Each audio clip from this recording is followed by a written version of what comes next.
Oi, pessoal, tudo bem? Vamos falar hoje um pouco então sobre técnicas de avaliação de desempenho. Essa aula vai estar dividida em duas partes, então vai ser a aula dessa semana e a aula da semana que vem. A gente vai falar um pouco sobre as técnicas que existem e que podem ser utilizadas e principalmente sobre aferição e modelagem. Então, dentro de cada uma delas existem aí várias subdivisões. Na aula de hoje, a gente vai falar um pouco sobre aferição especificamente, tá? Então, a parte de modelagem a gente vai deixar para a próxima semana. Então, dentro de aferição, a gente tem os benchmarks e a gente tem os monitores e a coleta de dados. Esses dois elementos aqui são estratégias bem legais que podem ser utilizadas em qualquer trabalho de avaliação de desempenho. Então, muitas explicações interessantes vão ficar bem claras aí dentro desses dois tópicos, tá? A aferição, ela é feita em cima de um sistema, né? Então, você vai ter algumas medições que são feitas nele, e aí a partir dessas medições você tem os dados que podem ser utilizados aí na sua avaliação de desempenho, tá? Então vamos falar um pouco sobre a aferição. A gente até mencionou esse termo lá na nossa primeira aula de introdução à disciplina, e agora a gente vai entender um pouco melhor o que, que a aferição quer dizer. Então a aferição ela faz medições diretamente no sistema, e para isso você precisa que o sistema exista, né, e esteja disponível para você poder fazer as medições. A gente já falou bastante sobre isso, né, o quanto é importante prestar atenção se você está de alguma forma influenciando no sistema que você está mexendo e medindo, né? Porque a sua medição pode ser um fator que está fazendo com que o processamento, né, ou enfim, o desempenho daquele sistema seja reduzido, né, porque vai ser um processo a mais ali executando no sistema. Então, tem sempre que lembrar que qualquer coisa que você colocar para executar no sistema ali para monitorar ele vai estar também impactando no desempenho, né? Ele faz a aferição é uma experimentação um pouco restrita, tá? Então, justamente por essas influências que podem acontecer enquanto você está medindo. E tem que tomar muito cuidado com a aquisição de dados, porque se você fizer uma aquisição de alguma forma incorreta, você pode ter conclusões erradas também, tá? Então vamos começar falando sobre benchmark, que é a primeira categoria dentro de aferição. E o benchmark talvez aí seja um termo que vocês já tenham ouvido em algum lugar, ou talvez em alguma outra disciplina, que é uma forma bem interessante de você medir o desempenho de sistemas. Ele tem lá seus pontos fortes e fracos, que a gente vai ver agora, mas ele se trata de uma medida, né, padrão, é, que foi pré-estabelecida principalmente por fabricantes de peças que são itens de hardware, principalmente, né? Você sempre tem, ou quase sempre tem, à disposição uma lista de informações ou uma tabela de informações que são os benchmarks disponibilizados por um grupo de trabalho ou então pelos próprios fabricantes. E aí você pode a partir dessa medida, né, fazer comparações com um sistema que tenha características similares. Tá? Então, aqui a gente tem a tradução, né? Bench seria banco e mark seria marca. Então, você tem um ponto, uma medida de observação, né, que você pode utilizar para poder comparar aí com um outro sistema que tenha características similares. Tá? Então, os benchmarks são programas escritos em linguagem de alto nível, representativo de uma classe de aplicações. Então, ele vai ter características muito claras, né? Ele foi feito para o processador X, que tem características Y. Então, vai estar tudo muito bem descrito nesse benchmark para que você possa fazer uma comparação justa, né? E ele é utilizado para medir o desempenho de um sistema ou comparar diferentes sistemas, tá? Então, você pode por exemplo, você tem um computador, né, que você utiliza no dia a dia e tem um comportamento nele que você está achando estranho, ele parece que está ficando talvez um pouco mais lento para fazer algum determinado processamento, processamento de vídeo, por exemplo, né, que exige um pouco mais do processador, exige um pouco mais de memória, né, e você não tem como comparar ele com outro dispositivo, né? Porque, enfim, não está disponível ou porque você não encontra outro dispositivo igual, exatamente igual ao seu. Você pode procurar um benchmark, que seria então esse conjunto de informações sobre o sistema, né? Garantir que esse benchmark é bem parecido ou 100% igual às configurações do seu computador, e aí você executa uma determinada rotina de avaliação de desempenho no seu computador e compara os resultados com esse documento, né, essa tabela que tem essas informações, tá? Então essa é uma forma bem simples de você verificar se está tudo bem com o sistema, se ele está agindo da forma, né, adequada, se o desempenho dele está, né, de alguma forma comprometido, e você então procurar uma manutenção ou, enfim, alguma coisa nesse sentido, tá? Então, é uma abordagem muito utilizada para avaliação de desempenho por aferição, né, como a gente está vendo agora aqui dentro dessa categoria.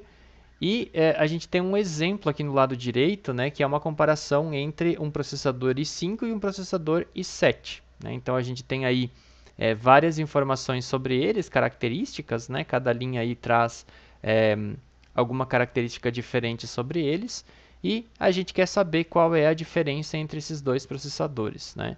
Então a gente pode pegar um benchmark, então tem uma sugestão aqui de um site onde vocês conseguem pegar benchmarks, né? Nesse caso dos processadores, e você tem aqui um detalhamento um pouco maior sobre cada um desses processadores, né? Com algumas informações a mais aqui, né? Existem várias versões de cada um desses processadores, e aí você tem os benchmarks que foram lançados aí, né? 2015, 2017, e você tem até uma comparação de preço, tá? Então vejam que existem informações numéricas aqui, que são os parâmetros que vão ser utilizados para você poder comparar aí os sistemas, para você poder comparar um sistema seu com uma tabela dessas, né? Um sistema seu que tenha as características exatamente iguais às que estão colocadas aí nessa tabela. Então ele é um parâmetro, né? Ele é uma tabela de comparação, tá? Geralmente os benchmarks são utilizados para comparar o desempenho de máquinas diferentes. Você não precisa nem exatamente executar experimentos, né? Você pode pegar os benchmarks de máquinas diferentes, comparar os números, né? Desde que você tenha condições bem similares que permitam essa comparação, e você consegue então determinar qual processador vai ter um desempenho melhor, né? Ou enfim, qual sistema vai ter um desempenho melhor, né? Você pode utilizar para reprojetar hardware e software, né? Então, quando você está pensando em trocar um hardware, trocar algum elemento de software, você pode primeiro consultar uma tabela de benchmark. Você pode decidir sobre a aquisição de sistemas, ajudar a otimizar programas, né? Então, você pode, antes de fazer qualquer substituição, verificar uma tabela de benchmark, então pode ser bem importante na decisão. E previsão de desempenho de aplicações em computadores específicos, né? Então, se você não tem acesso a um determinado computador, a uma determinada arquitetura, você pode primeiro consultar um benchmark para poder ter pelo menos algum parâmetro, né? Antes de fazer a substituição. Eles permitem avaliar o sistema como um todo, né? Inclusive em termos de arquitetura, eficiência do compilador, sobrecarga do próprio sistema operacional, de comunicação, né? Então, existem vários elementos que podem ser obtidos a partir de um benchmark, tá? E eles mostram também os pontos fortes e fracos de um sistema específico ou de uma aplicação específica, tá? O que é bastante interessante. Mais para frente eu vou mostrar para vocês alguns exemplos e vocês vão ver como tem benchmarks aí que tem características bem diferentes, tá? Bom, então como que eu faço para escolher um benchmark, né? O ideal seria a gente ter um benchmark específico para uma determinada aplicação de usuário, né? Só que nem sempre vai ser viável a gente ter um benchmark específico para todas as aplicações que a gente precisa avaliar, né? E se for uma aplicação, né, desenvolvida para algum propósito mais específico ainda, talvez nem exista um benchmark, né, para você poder comparar. Em geral, os benchmarks eles estão ligados a sistemas de propósito geral, né? Então, que possam ser utilizados por muitas pessoas, né? Então, a gente precisa de alguma coisa mais ampla e mais representativa. Então, quando a gente vai fazer a comparação a partir de um benchmark, a gente precisa analisar alguma coisa um pouco mais ampla, né? Não pode ser tão específica assim, não pode ser aquela aplicação específica de usuário, né? Então, os benchmarks eles são programas que são escritos em linguagem de alto nível, geralmente são representativos de alguma categoria de programação, que possam ser avaliados facilmente, afinal você precisa conseguir replicar aquele experimento que foi feito naquele benchmark, então você vai ter as instruções para poder fazer isso no seu sistema, e que possua larga distribuição, né, que possa auxiliar muitas pessoas, né. Então, os benchmarks eles são divididos nessas 4 classificações, né? Eles podem ser de componente, que analisa um componente específico de um sistema. Eles podem ser um benchmark de sistema, que aí vai analisar o sistema como um todo. Eles podem ser um benchmark de aplicação, então algum programa específico que seja representativo pode ter um benchmark associado, ou um benchmark sintético, que vai imitar um ambiente de execução de um programa real e vai gerar alguns dados estatísticos.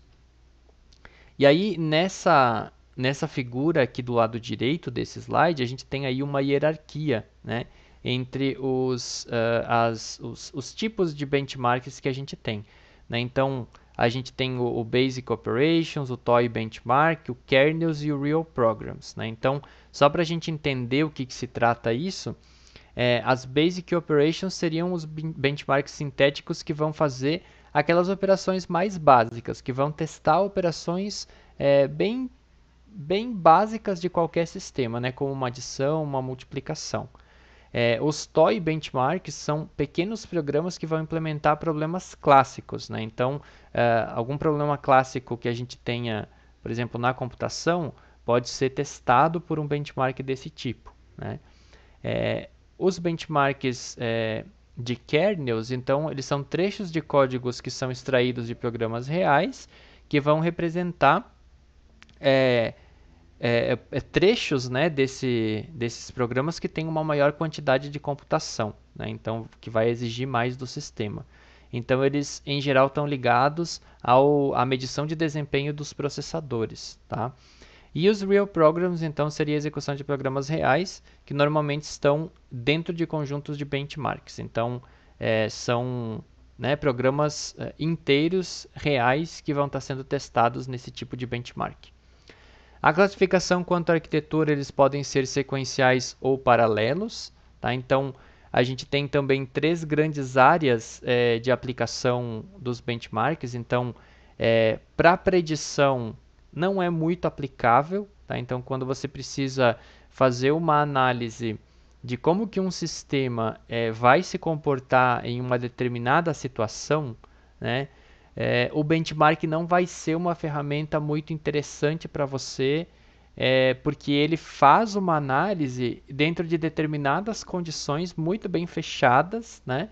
E ele tem um resultado para aquilo ali, né? Tanto é que o terceiro item desse slide é a comparação. Para a comparação, ele é a técnica ideal, né? Porque ele, para aquele conjunto de configurações específicas, ele vai ter o resultado ali para você poder comparar, né? Agora, para fazer uma predição, como que o sistema se comportaria se eu mudasse, por exemplo, apenas o processador de um determinado ali resultado de benchmark que eu tenho? Eu não tenho como afirmar nada, né? Eu não tenho como dizer que se eu colocar um processador um pouco melhor, eu vou ter um ganho de X% no desempenho do meu sistema, né? Com o benchmark é muito difícil fazer isso. E também tem monitoração e análise, que pode ser utilizada, o benchmark pode ser utilizado para fazer monitoração e análise, mas não vai ser suficiente. Em geral, não é uma técnica muito ideal para esse tipo de avaliação, tá?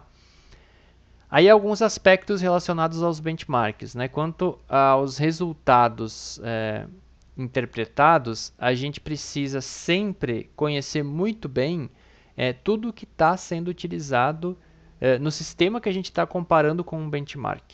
Né? Então, eu preciso conhecer muito bem a arquitetura do processador, eu preciso conhecer o processador, o clock, o barramento, memória, disco rígido, SO. Tudo isso vai estar descrito no meu benchmark, né? No benchmark que eu estou pegando para comparar. Então eu preciso ter certeza de que o sistema que eu estou comparando com aquele benchmark, ele tem exatamente as mesmas características. Isso é fundamental para você poder fazer uma análise justa, né? Uma comparação justa. Então é bem importante ter esse conhecimento de todos esses elementos ou de outros elementos necessários, né? De acordo com o benchmark que você está utilizando. Problemas que podem aparecer são sistemas com configurações diferentes, né? Como eu acabei de falar. Se você tiver qualquer coisa diferente, você pode ter medidas, né, que vão fazer com que você interprete de uma forma errada. E uma otimização do compilador que vai influenciar diretamente no desempenho medido. Então, se você tiver qualquer tipo de otimização naquele sistema que você está utilizando, você pode ter também resultados aí completamente diferentes, né?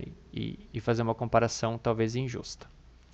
Então, alguns exemplos de benchmarks para depois vocês buscarem um pouco mais ou talvez se inspirarem, né, na hora de procurar benchmarks para avaliar algum sistema que seja necessário vocês compararem ou enfim, testarem para saber se vocês vão atualizar ou não, né? Tem aí alguns exemplos, a gente vai falar nos próximos slides sobre alguns desses aqui, que são os mais comuns, mas tem uma lista aqui de outros programas que vocês podem dar uma olhada depois. Tá? Então, o Whetstone, por exemplo, é um benchmark sintético, que foi o primeiro grande programa da literatura escrito para benchmarking, então ele é um dos pioneiros, e ele foi elaborado para análise de programação numérica de ponto flutuante intensivo. Né? Então, uma aplicação bem específica, né? Bastante importante aí para análise de processamento. Né? E o resultado dele é o número de loops por segundo.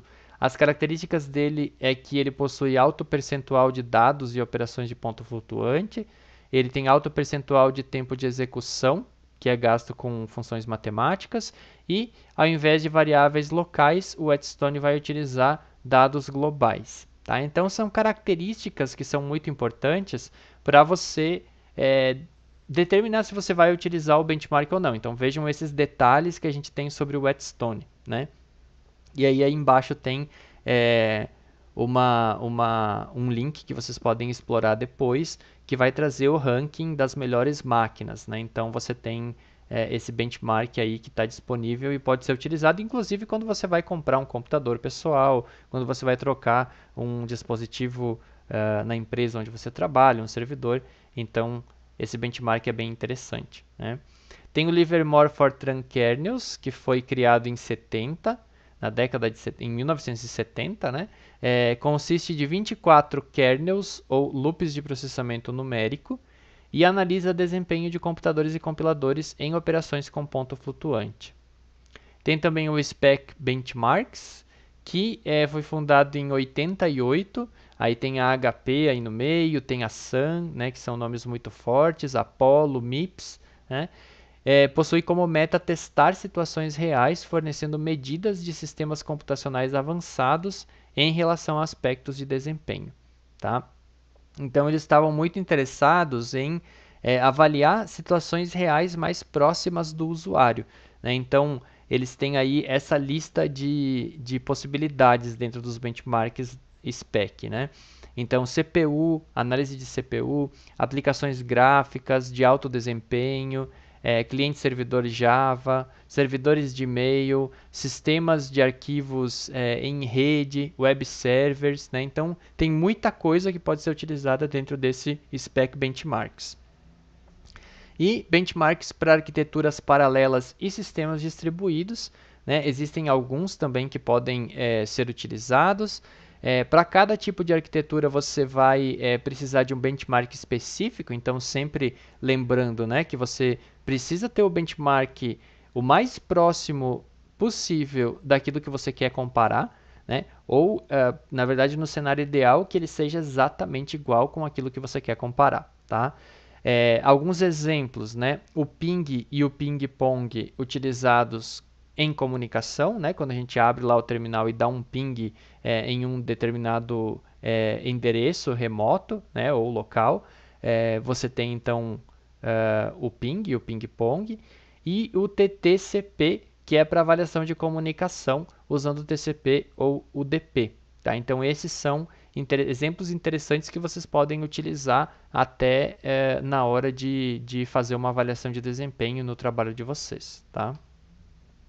Para utilização específica, tem servidores web, redes, HD, servidores de e-mail, né, arquiteturas orientadas a serviço, que é o SOA, virtualização, tem muitos benchmarks aí que vocês podem procurar na internet e que vão ser abertos e vocês vão poder utilizar para comparar com outros sistemas, tá? Então vale a pena dar uma olhada nessa relação de benchmarks aí que estão disponíveis, né? Mais alguns exemplos para vocês. Então, o Webstone ele foi desenvolvido aí com o objetivo de medir desempenho de software e hardware de servidores web. Né? Então, tem várias características ligadas a servidores web que fazem sentido nesse tipo de servidor. Né? Tem o Surge também, que simula uma coleção de usuários acessando um servidor web. Então, tem detalhes aí sobre a arquitetura dele, né? Seria um conjunto de clientes conectados a um servidor. E aí, para cada cliente, você tem ali as características específicas que você pode testar, né? Tem também o HTTPerf, que é uma ferramenta para medir o desempenho também de servidores web, que vai gerar várias cargas HTTP. Né? Então é bem legal porque ele consegue gerar uma carga de trabalho com rajadas, por exemplo, que são aquelas várias requisições ao mesmo tempo. Né? Então você tem como fazer diversos testes diferentes usando essa ferramenta. Né? Então aqui, inclusive, estão aí as configurações mais específicas da carga. Né? As requisições em cascata, quando você tem uma grande quantidade de requisições e daí você reduz nos tempos seguintes, né? Depois você tem novamente uma carga alta e vai reduzindo. Né? Então você tem como criar cargas de trabalho que atendam à sua necessidade de acordo com a aplicação que você está querendo comparar. Então, concluindo, né, os benchmarks eles podem ser utilizados para verificar muitos tipos de sistemas, né? Pode ser sistema de redes, sistemas web, bancos de dados, processadores, sendo utilizados com diferentes objetivos, então, para codificação de vídeo, imagens, edição de imagens, né? Para jogos, para processamento intensivo ou processamento mais simples, como de texto, né? Querendo avaliar diferentes características como produtividade, desempenho e confiabilidade. Né? O importante é lembrar que tem que escolher o benchmark adequado, aplicar o benchmark da forma adequada também, então seguir todos os passos que estão descritos associados à documentação desse benchmark e analisar os resultados obtidos com critério, claro, né, como qualquer avaliação de desempenho que a gente for fazer. E agora a gente tem também os monitores e a coleta de dados, que são a segunda parte de aferição. Então, a coleta de dados, como o próprio nome fala, ela é uma ferramenta que vai fazer com que as atividades de um sistema sejam de alguma forma observadas, né? E que as características mais importantes para fazer uma análise do sistema possam ser coletadas, né? E essa ferramenta, ela em geral é um monitor. Né? Então, os monitores servem para avaliar o desempenho e identificar pontos críticos. Então, por exemplo, os objetivos que eles têm são determinar partes que são mais utilizadas de um sistema, identificar algum gargalo, né? Isso é bastante importante, por exemplo, para a área de redes. Ajustar parâmetros de um sistema, caracterizar uma carga de trabalho, fazer a observação, né, de como funciona o sistema e como é essa carga de trabalho e determinar parâmetros para a gente poder elaborar modelos e aí fazer uma avaliação a partir de modelos. A técnica de monitores ela oferece melhores resultados, né, então você consegue extrair informações diretamente do sistema real, e esse é justamente o problema principal, né? Como você precisa que o sistema exista para poder coletar uma informação em cima dele, o monitor ele vai interferir nesse sistema, né? Então, por exemplo, a gente tem lá nos nossos sistemas operacionais os monitores de desempenho, né? Esses monitores são programas que estão rodando ali no nosso sistema operacional e que, claro, vão consumir um pouco de recursos como qualquer outro programa que está rodando naquele sistema, né? Então, os monitores interferem no sistema, né? Com certeza, porque eles precisam rodar ali junto com os demais elementos que eles estão avaliando. Existem dois tipos básicos de abordagem, os monitores de software e os monitores de hardware. E aí um monitor é composto por alguns itens, alguns elementos, né? Então, o observador, o coletor, o analisador, a parte de apresentação, de interpretação, o console e o gerenciamento. Vamos ver rapidamente o que é cada uma dessas partes, né? Então, o observador vai obter dados do sistema. Ele é como se fosse um espião que vai ficar observando o que está acontecendo no determinado sistema. Você pode ter também a parte de instrumentação nele, então ele vai incorporar pontos de prova, traces ou contadores, então ele vai colocar elementos ali para poder fazer uma análise daquele sistema de uma forma mais específica, né, de acordo com o que ele precisa. Ele vai poder fazer um teste, que seria incluir um usuário para monitorar o sistema. E o sistema pode ter um ou mais observadores que vão executar todas essas funções aí, né? Aí a gente tem o coletor que vai centralizar e filtrar os dados que são coletados, né? Ele vai então armazenar esses dados obtidos e fazer um histórico desses dados. E o sistema pode ter mais de um coletor. O problema que você pode ter nesse caso é de sincronismo, né? Quando você utiliza mais de um coletor, você precisa garantir que eles estejam operando baseados em um mesmo clock, né? Você pode trabalhar com algumas estratégias para que o sincronismo seja garantido nessa coleta, né, de dados aí do sistema, tá? Então, em geral, tem que tomar cuidado se ele utilizar mais de um coletor. Aí tem a parte de análise, o analisador, né, do nosso monitor. Então, ele vai analisar os dados coletados e vai fazer uma análise estatística. Aí tem a apresentação de dados com gráficos, relatórios, às vezes até alarmes de acordo com o que está acontecendo, né? Muitas vezes a apresentação de dados ela vai ser feita numa interface amigável, né, para que um usuário possa mexer. A gente tem a interpretação que vai analisar o significado dos dados e essa análise pode ser inteligente, né, em geral também atrelada a essa interface com o usuário. A gente tem o console, que nem sempre ele pode fazer parte do monitor, mas ele vai controlar os parâmetros e os estados do monitor ou do sistema. E o gerenciamento, que vai tomar decisão sobre o que deve ser alterado no sistema ou no monitor para continuar fazendo a análise, para poder fazer a coleta da forma como, de acordo com o resultado, com o objetivo que você tem naquela coleta, tá? Então essas são as partes do monitor. Os monitores eles podem ser classificados seguindo alguns enfoques, então a forma de ativação, a forma de obtenção de dados e a forma de implementação, né? Então, a forma de ativação pode ser um mecanismo de disparo, a de obtenção de dados é mecanismo de coleta dos dados, de visualização dos dados e definição da carga de trabalho, e a forma de implementação em hardware, software, firmware ou um modelo híbrido que mistura todos eles, tá? Então, falando um pouco sobre o mecanismo de disparo, ele define quando o monitor vai ser ativado para coletar e gravar as informações.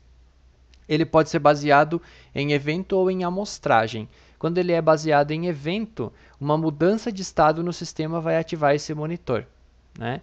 Então, quando ele é baseado em amostragem, o monitor é ativado em intervalos de tempo fixos. Então, a cada X segundos, minutos, horas, esse monitor vai ser ativado para verificar alguma coisa naquele sistema, tá? Baseado em evento, ele vai ser, em geral, assíncrono, né? e adequado para eventos. Ele é muito adequado para quando você tem eventos raros, né? Então, alguma coisa que acontece muito de vez em quando, né, que pode ser, por exemplo, uma falha, né, uma parada no sistema, algum problema de comunicação de rede, por exemplo, né, que você precisa de uma detecção rápida, né, e ao mesmo tempo ela acontece muito esporadicamente. Então, se você coloca um monitor lá para ficar o tempo todo verificando isso, você pode causar uma sobrecarga no sistema. Se você deixa ele funcionando baseado em eventos, você vai ter ele sendo ativado somente quando um problema acontecer.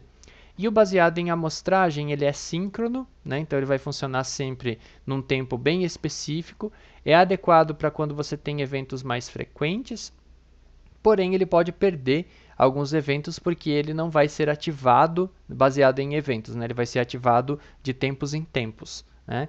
Então o período de amostragem tem que ser adequadamente definido, ele pode ser longo e você ter perda de eventos, ou ele pode ser curto e gerar uma sobrecarga no sistema. Então, de acordo com as características do sistema, numa observação que você pode fazer por um período, você define então se esse seu monitor ele vai operar, né, em períodos longos ou curtos, para você poder pegar o máximo de eventos possível com a menor sobrecarga.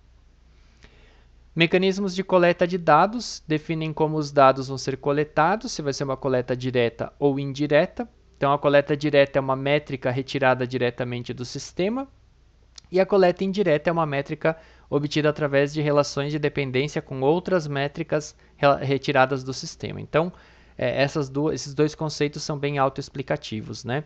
Ou é uma métrica pronta do sistema, ou uma métrica que você consegue calcular baseado em outras métricas que foram retiradas daquele sistema, né? O mecanismo de visualização dos dados pode ser online ou por batch. Então, o online, os dados são analisados e apresentados ao avaliador durante ao mesmo tempo em que eles são coletados. Então, é tudo feito praticamente em tempo real, né? Isso é bastante interessante para o tráfego de uma rede, por exemplo. E em batch os dados são coletados, armazenados e depois de terminada a coleta eles são analisados. Então você não precisa, né, de nada em tempo real, você pode fazer essa análise depois.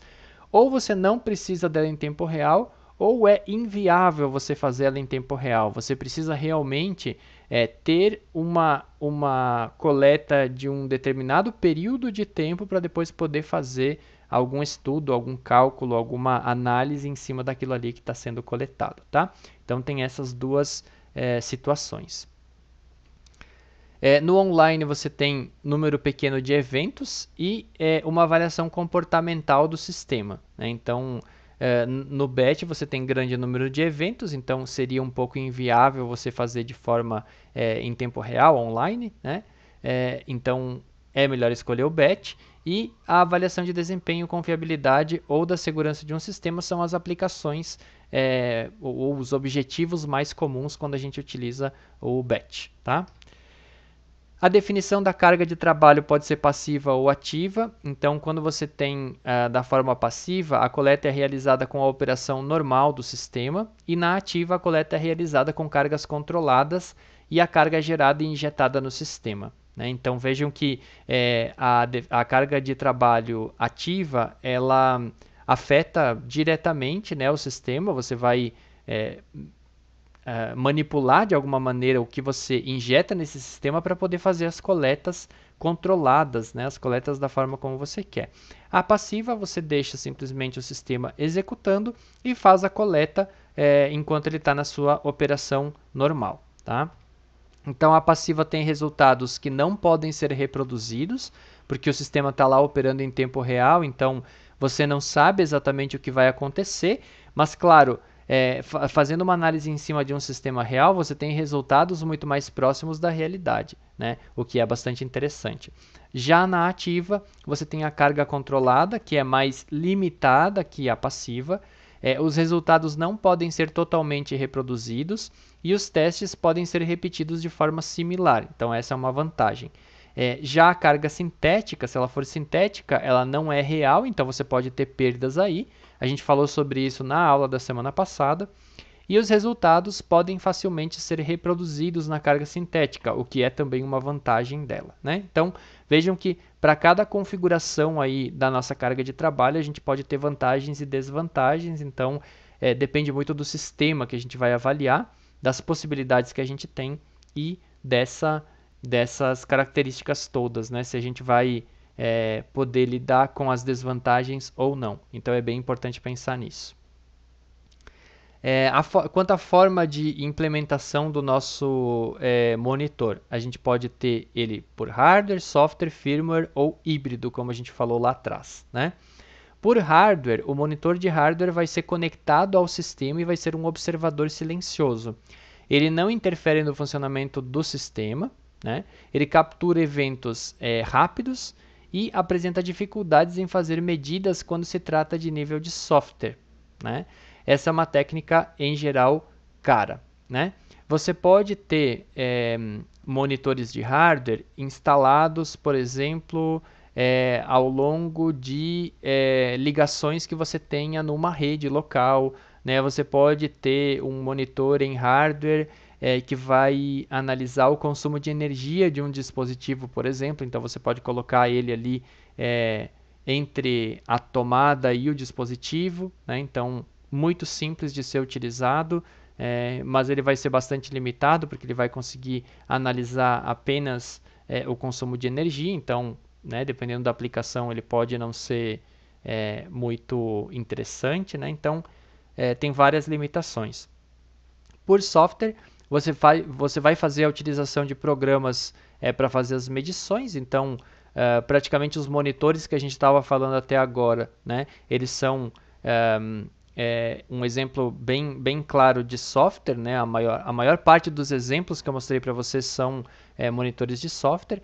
Então, as vantagens são a generalidade, a flexibilidade e para medidas em nível de programas. Então, você consegue ter uma medida a nível de software. E as desvantagens são que ele pode interferir com o funcionamento normal do sistema, né? Então, é mais um software rodando e ele não captura eventos que ocorrem rapidamente. Então ele pode ficar aí um pouco limitado, né, por estar dividindo todo aquele espaço, dividindo todas as todo o esquema de escalonamento do sistema operacional, por exemplo, para poder executar. Então existem várias desvantagens aí associadas ao monitor de software, tá?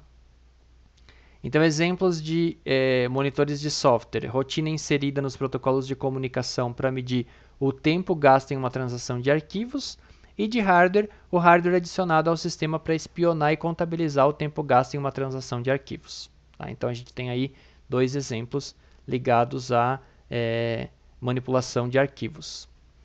Já o de firmware, ele é implementado através de alterações de microcódigo do processador. Ele pode ser uma implementação em hardware de rotinas de software, né? E similar ao monitor de software. Ele meio que mistura um pouco hardware e software, mas ele tem características mais similares ao de software. Já o híbrido, ele vai ter como vantagens esboçar as vantagens das duas técnicas de monitoramento, então hardware e software, e ele é mais flexível. E as desvantagens é que você pode ter problemas com sincronização, é difícil a obtenção de programas ou medidas de nível de sistema operacional e ele pode ser uma técnica cara, né? Então, talvez o híbrido aí seja o que a gente vê com menos frequência. A comparação entre monitores de software e hardware, então a gente tem essa tabela que mostra para a gente alguns exemplos, né? Então, o critério domínio, né? Então você tem de hardware a avaliação de eventos de hardware, de software a avaliação de eventos de SO e de software, né? Você tem a taxa de entrada de hardware, ela é alta e de software vai depender do processador. A resolução de hardware em nanosegundos, de software em milissegundos. E você tem aí várias outras características importantes, né, que são relevantes quando a gente pensa em monitores de software e hardware. Além disso, a gente pode ter também sobrecarga, erros, disponibilidade. Então tem várias outras características importantes aí que podem ser consideradas quando escolher um monitor de hardware ou um monitor de software, tá? Para ser utilizado num sistema. Então, em resumo, os monitores de software eles são mais gerais e flexíveis, eles produzem interferência no sistema, porque rodam no próprio sistema, e informações possíveis de serem obtidas são a nível de aplicação e a nível de sistema operacional. Já nos monitores de hardware, você vai ter uma boa eficiência, eles são menos invasivos. O problema é que eles têm um alto custo e uma complexidade e não vão conseguir chegar a fazer análises ali de nível de aplicação e de sistema operacional. Ou se conseguirem, vão ser aí, com certeza, vão ter um custo muito mais alto para poder fazer essa verificação. Alguns exemplos de monitores que podem ser utilizados em trabalhos aí de avaliação de desempenho. Tem o Ganglia, que é um monitor para clusters e grids computacionais. Tá? Então ele tem aí algumas características que estão descritas nesse slide. Tem o link para poder acessar o Ganglia. O Ganglia ele tem como núcleo um daemon que deve estar em todos os nós do cluster e é responsável por coletar as informações dos nós. E aí ele tem umas ferramentas para poder fazer algumas métricas, análises das informações coletadas e até a visualização dos dados. A propagação da informação é coletada pelo Ganglia, é feita por multicast, então na rede. As informações são enviadas em um documento XML, elas são armazenadas em um banco de dados RRD e utiliza o External Data Representation para transporte dos dados. Essa é a cara dele, né? Ele tem aí várias opções que você pode selecionar para poder fazer a coleta de dados, né, de acordo com o que você precisa. Tá? Então, esse é um exemplo de monitor. Um outro monitor que a gente tem é o do Ubuntu ou do Linux em geral. Né? Todo sistema operacional Linux provavelmente vai ter já um monitor que vem com ele ou você vai poder instalar. Então, esse exemplo aqui eu tirei do meu computador. A gente tem aí, né, os 8 CPUs. Você consegue ver o uso de cada um deles aqui com as linhas. Né? Nessa imagem está pequeno, mas no próprio monitor tem como dar um pouco de zoom. Né? Então você tem informações também da memória e o histórico de uso da rede também. Né? Então esse é um monitor simples, mas que funciona muito bem para uma visualização rápida. E para a gente concluir, então, os monitores podem gerar resultados que são bastante confiáveis. O sistema ele sempre deve existir e estar disponível para você poder utilizar um monitor. Tem que ter cuidado com a interferência do monitor nos resultados, né, que você está obtendo. E dois tipos básicos de abordagens, os monitores de software e os monitores de hardware, sendo os de software os mais flexíveis e mais fáceis de utilizar. Tá bom? Então é isso, pessoal. Essa foi a nossa primeira aula das técnicas de avaliação de desempenho. A gente vai tratar na próxima aula da parte aqui de modelagem e aí vamos falar sobre essas subdivisões aqui da parte de modelagem também, tá bom? Então, até a próxima, pessoal. Tchau, tchau.